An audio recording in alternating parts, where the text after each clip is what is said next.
Hello, সবাই কেমন আছো?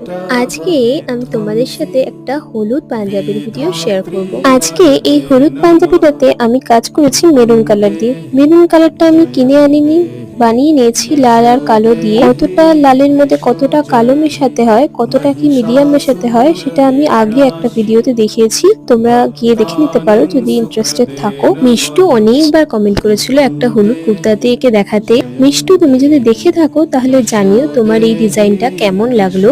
অবশ্যই এই ডিজাইনের আমি এর আগেও একটা পাঞ্জাবির ভিডিও পোস্ট করেছিলাম, তবে সেটা ছিল লালের মধ্যে সাদার কাজ, আর আজকে হলুদের মধ্যে মেরুন কালার দিয়ে কাজ করেছি। অবশ্য একটু লাস্টে সাদার টাচও দিয়েছি, কিন্তু সেই ভিডিওটা সামহাও আমার ডিলিট হয়ে গেছে। লাস্টে আমি ছবি অ্যাড করে দেব। আর যারা পুজোর জন্য অর্ডার করতে চাইছো তারা কিন্তু এ মাসে অর্ডার দিয়ে দাও, আমি পরের মাস থেকে আমি আর পুজোর অর্ডার নেব না। আর এরকম আরো ভিডিও দেখার জন্য পেজটাকে ফলো করে রেখো। বাই।